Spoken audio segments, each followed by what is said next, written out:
Good morning, my dear students. Today we are going to teach you present simple tense. Or in this tense, we will read 4 sentences. Affirmative sentence means होता है सकारात्मक वाक्य. Negative sentence means होता है नकारात्मक वाक्य. Interrogative sentence मतलब होता है प्रश्नवाचक वाक्य. और इंट्रोगेटिव प्लस नेगेटिव मतलब होता है प्रश्नवाचक प्लस नकारात्मक वाक्य. ठीक है. ओके.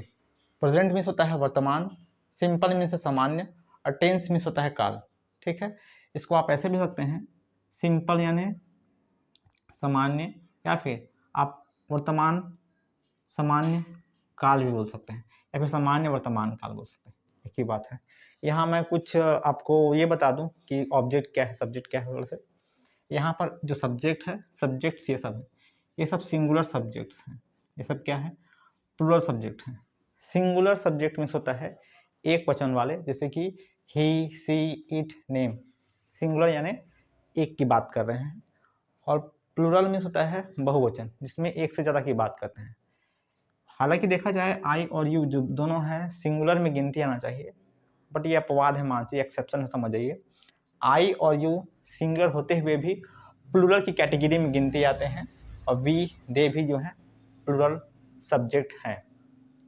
तो सिंगुलर सब्जेक्ट कौन कौन से हैं? ये सब सिंगुलर सब्जेक्ट्स हैं.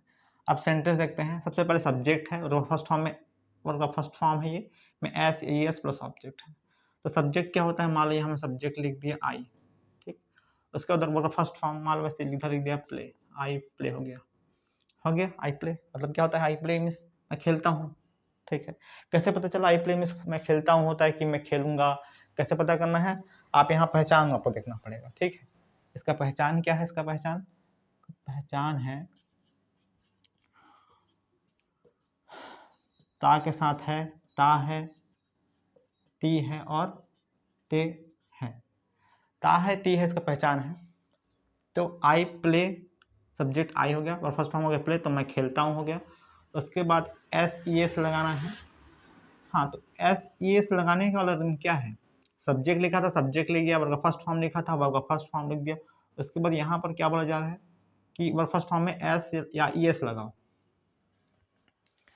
उसके बाद ऑब्जेक्ट लिखा हुआ है, तो एस या ई एस दोनों से क्या लगाना है? तो उसको देखने के लिए, जानने के लिए आप क्या करना है? इधर देखना है. अगर यहाँ पर देखो बड़बड़ क्या हो, अगर सब्जेक्ट क्या हो, ही हो, सी हो, इट हो, नेम हो, ये सब सब्जेक्ट हो, तो उसमें एस या ई एस लगता है. देखो यहाँ राइट का चिन्ह दिया है. इसी बात को मैं यहाँ रूल के रूप में नोट में रख दिया हूँ.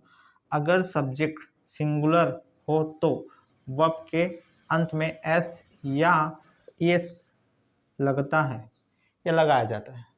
तो सब्जेक्ट क्या हो? सिंगुलर सब्जेक्ट हो, ये सिंगुलर सब्जेक्ट है. ये सब हो तो वर्ब के अंत में क्या करते हैं? इस वर्ब के अंत में यानी यहाँ पर एस या एस, यहाँ लिख के बता रहा हूँ, एस या ई एस जो है लगाया जाता है. अगर सब्जेक्ट क्या हो? सिंगुलर हो, उस कंडीशन पे. लेकिन देखते हैं यहाँ पर क्या है. सब्जेक्ट क्या है? यहाँ पर प्लूरल है. देखो आई है, यू है, ऐसा कुछ भी है, तो एस ई एस जो है नहीं लगाया जाता है. देखो काट दिया हूँ. यहाँ आई है इसलिए यहाँ एस नहीं आएगा, ना ही ई एस आएगा. तो आई सबर में प्ले. और ऑब्जेक्ट में मैं खेलता हूँ, तो क्या खेलते हो? ऑब्जेक्ट में क्या काम होता है?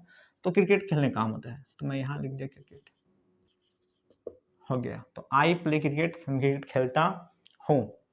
ठीक है. अब सब्जेक्ट बदल देखते हैं. मान लो यहाँ सब्जेक्ट सी रहता, ये मैं लिख दिया सी. सब्जेक्ट क्या है? सी है. सी के साथ फिर से प्ले लिख दिया, P L A Y play. ठीक. अब ये पूछ, और ऑब्जेक्ट में फिर से क्या आएगा? क्रिकेट आ गया. यहाँ पर देखो मैं फिर से क्रिकेट लिख दिया. I play cricket. तुम सॉरी, आई की जगह सी प्ले क्रिकेट. अब ये सेंटेंस सही कि गलत है? ये सेंटेंस जो है गलत है. क्यों? क्योंकि इस वर्ब में एस एस नहीं है और सब्जेक्ट क्या है? सिंगुलर है. अगर सब्जेक्ट सी हो, सी कहाँ है भाई? इधर है. सी में क्या लगाना है? या तो एस लगाएंगे या ई एस लगाएंगे. तो मैं यहाँ पर एस लगाऊंगा. तो सी प्लेस क्रिकेट. वो जो लड़की है वो क्रिकेट क्या करती है? खेलती है. ठीक है. अब हम एक और सेंटेंस लेते हैं. मान लो यहाँ ही लिख दिया मैं, ही, और यहाँ लिख दिया मीट. ही मीट मतलब होता है वह मिलता है. ही मीट राहुल. लड़का जो है किसी राहुल नाम के लड़के से मिलता है. तो ये सेंटेंस सही कि गलत है? तो ये भी सेंटेंस जो है गलत है. इसको करेक्ट करने के लिए क्या करना पड़ेगा? करेक्ट करने के लिए अगर सब्जेक्ट सिंगुलर है, सब्जेक्ट ये है, तो यहाँ एस या ई एस लगाना है, तो मैं यहाँ एस लगा दूंगा। ठीक है, तब मेरे को आप पूछेंगे ही कि मैं ऐसे लगा रहा हूँ तो ई एस कब लगाना है। ठीक है, तो ई एस कब लगाया जाता है, देखिए अगर ये सब्जेक्ट क्या हो, सिंगुलर हो, मतलब ये subject he see it name हो, उसके बाद ये जो वर्ब है इस वर्ब के अंत में, यानी ये वर्ब है इसके अंत में यहाँ पर, ये वर्ब है इसके अंत में यहाँ पर, ये वर्ब है इसके अंत में यहाँ पर क्या हो, ओ हो, एक्स हो, एस एच हो, सी एच हो या डबल एस हो, तो एस लगाने के बदले ई एस लगाते हैं। तो समझने वाली बात क्या है, अगर वर्ब के अंत में क्या हो, देखिए लिख के बता रहा हूँ मैं, एक सेंटेंस यहाँ लिख दे रहा हूँ, देखिए आप तुरंत समझ में आ जाएगा।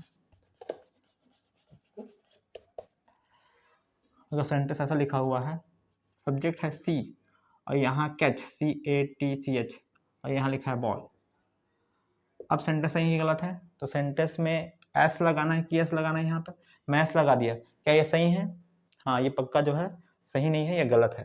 तो यहाँ क्या करना है, यहाँ से ये हटेगा, क्यों हटेगा, क्योंकि ये वर्ब के अंत में जो है सी एच है। ठीक है, तो जहाँ क्या हो, ओ हो, एक्स हो, एस एच हो, सी एच हो या डबल ओस हो, किसमें, वर्ब के अंत में, तो एस लगाने के बजाय यहाँ पर हमें क्या लगाना है, ई एस लगाना है, तो सी कैचेस बॉल होता है। अब ये हो गया करेक्ट, समझ में आ गई बात। दूसरा सेंटेंस देखते हैं, लिखा है फिर से, मान लो फिर इसके नाम लिख रहा हूँ, तो उसका नाम मेरा राहुल, उसके बाद P L A Y play लिखा है, और यहाँ पर फिर से सी आर आई सी, प्ले को हटा के लिख दे रहा हूँ, गो लिख देता हूँ, go to school, Rahul go to school, Rahul क्या करता है, स्कूल जाता है। सेंटेंस सही कि गलत है, तो फिर देखते हैं, सब्जेक्ट सिंगुलर है, हाँ है, वर्ब के अंत में एस एस लगाना है, वर्ब के अंत में O X S H C H double S है, हाँ है, तो अब क्या करना है, एस लगाना है कि एस लगाना है, साफ सी बात है, अगर वर्ब के अंत में ये सब हो तो एस लगाने के बदले ई एस लगाते हैं, तो यहाँ हो जाएगा ई एस, तो राहुल गोस टू स्कूल, अब ये हो गया करेक्ट, राहुल जो है स्कूल जाता है। मेरे हिसाब से प्रेजेंट सिंपल आपको क्लियर हो गया होगा। एक और देख लेते हैं, सेंटेंस को थोड़ा और समझ लेते हैं, देखिए इधर, अगर मैं बोलूं आई, ठीक है, आई टीच इंग्लिश सब्जेक्ट, लिखा है आई टीच इंग्लिश सब्जेक्ट, मैं इंग्लिश सब्जेक्ट जो है पढ़ाता हूँ, क्या ये सही सेंटेंस है कि गलत है, देखिए यहाँ पर सी एच बी लिखा हुआ है, तो क्या मैं एस ई एस लगाने के बजाय ई एस लगा दूँ क्या,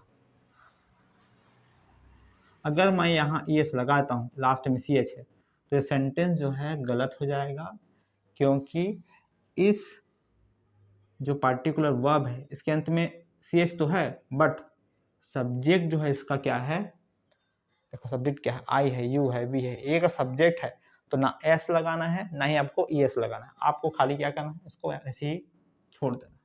तो आई टीच इंग्लिश सब्जेक्ट, ये एक सेंटेंस करेक्ट सेंटेंस है। ये बात समझ में आ गई, कहाँ एस लगाना है कहाँ ई एस लगाना है।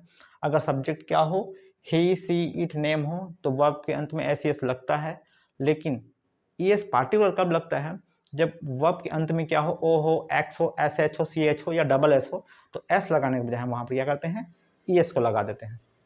ठीक है, ये हो गया क्लियर। तो आई टीच इंग्लिश सब्जेक्ट, तो मैं इंग्लिश सब्जेक्ट पढ़ाता हूँ, लड़की बोलती है पढ़ाती हूँ, और हम क्या बोलते हैं, पढ़ाते हैं, ये ते हैं।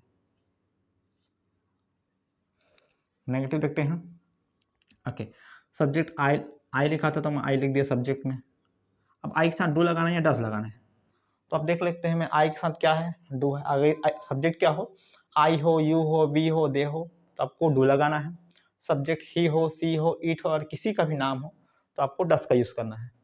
तो यहाँ लिखा है आई और यहाँ लिखा है, तो मैं डस लिख दूंगा, डस लिखा है तो आई के साथ डस आता, आई के साथ, हाँ आई के साथ क्या आया, बाई मिस्टेक आई के साथ, नॉनसेंस, आई के साथ जो है डू आता है, तो आई हो गया, और आई के साथ जो है डू हो गया, उसके बाद नॉट लिख दिए, ये हो गया नॉट, उसके बाद आपका फर्स्ट फॉर्म है, फिर से हम लोग यहाँ पर टीच लिख, तो मैं टीच ही को लिख दे रहा हूँ, I do not teach English, और ऑब्जेक्ट में क्या है इंग्लिश। तो मैं जो है इंग्लिश जो है सब्जेक्ट जो है, I do not teach English subject, मैं जो है इंग्लिश सब्जेक्ट नहीं पढ़ाता। तो I do not teach English subject, मैं इंग्लिश सब्जेक्ट नहीं पढ़ाता। आई टीच इंग्लिश सब्जेक्ट, मैं इंग्लिश पढ़ाता हूँ। I do not teach object में इंग्लिश सब्जेक्ट, तो मैं इंग्लिश सब्जेक्ट नहीं पढ़ाता। इंटरोगेटिव मतलब होता है क्वेश्चन पूछने वाला, इसमें क्वेश्चन पूछते हैं, जैसे क्या मैं इंग्लिश सब्जेक्ट पढ़ाता हूँ, तो क्या हो जाएगा, डू सब्जेक्ट आई और फर्स्ट फॉर्म है टीच और ऑब्जेक्ट में है इंग्लिश सब्जेक्ट, क्या मैं जो है इंग्लिश सब्जेक्ट पढ़ाता हूँ। और लास्ट वाला है do I do does, do या डस प्लस सब्जेक्ट प्लस नॉट, ये है। तो क्या मैं इंग्लिश सब्जेक्ट नहीं पढ़ाता, तो डू आई नॉट और फर्स्ट फॉर्म है टीच और ऑब्जेक्ट में है इंग्लिश सब्जेक्ट, ये है इंग्लिश और ये रहा आपका सब्जेक्ट। क्या मैं इंग्लिश सब्जेक्ट नहीं पढ़ाता, do I not teach English subject. Okay ठीक है, फिर सेंटेंस और एक बार प्रैक्टिस के रूप में इसको देख लेते हैं, आसान है। देखिए, आई कट केक, मैं केक काटता हूँ। उसके बाद I do not cut cake, मैं केक नहीं काटता। डू आई कट केक, क्या मैं केक काटता हूँ। और do I not cut cake, क्या मैं केक नहीं काटता। सी के साथ करते हैं, सी टीचेस, टीच में ईएस लगेगा, तो सी टीचेस इंग्लिश सब्जेक्ट, वो इंग्लिश सब्जेक्ट पढ़ाती है। She does not teach English subject, वो इंग्लिश सब्जेक्ट नहीं पढ़ाती है। Does she teach English subject, क्या वो इंग्लिश सब्जेक्ट पढ़ाती है। और does she not teach English subject, क्या वो इंग्लिश सब्जेक्ट नहीं पढ़ाती है। ओके, मैं यहाँ आपको सेंटेंस बोल देता हूँ जिससे आपको क्लियर हो जाएगा। जैसे कि आई गो, तो मैं जाता हूँ। आई डू नॉट गो, मैं नहीं जाता। डू आई गो, क्या मैं जाता हूँ। और डू आई नॉट गो, क्या मैं नहीं जाता। आई थिंक, मैं सोचता हूँ। आई डू नॉट थिंक, मैं नहीं सोचता। डू आई थिंक, क्या मैं सोचता हूँ। और डू आई नॉट थिंक, क्या मैं नहीं सोचता। वो बात करती है तो क्या होगा, सी बात करती है तो सी टॉक में एस लगाना है, तो सी टॉक्स, वो बात करती है। सी टॉक्स इन इंग्लिश, वो इंग्लिश में बात करती है। She does not talk in English, वो इंग्लिश में बात नहीं करती। क्या वो इंग्लिश में बात करती, क्या होगा, does she talk in English. और क्या वो इंग्लिश में बात नहीं करती, does she not talk in English. ठीक है, फिर से देखिए, सी प्लेस क्रिकेट, वो क्रिकेट खेलती है। She does not play cricket, वो क्रिकेट नहीं खेलती है। डज सी प्ले क्रिकेट, क्या वो क्रिकेट खेलती है। और does she not play cricket, क्या वो क्रिकेट नहीं खेलती होगी। ओके, आई थिंक आपको प्रेजेंट सिंपल जो है क्लियर हो गया होगा। अगर आपको अभी भी समझने में या कहीं पर तकलीफ होता है तो आप वीडियो को 2 या 3 बार का देखिए, डेफिनेटली आपको समझ में आ जाएगा। Okay, one thing I would like to say that thank you for watching this video. Thank you so much.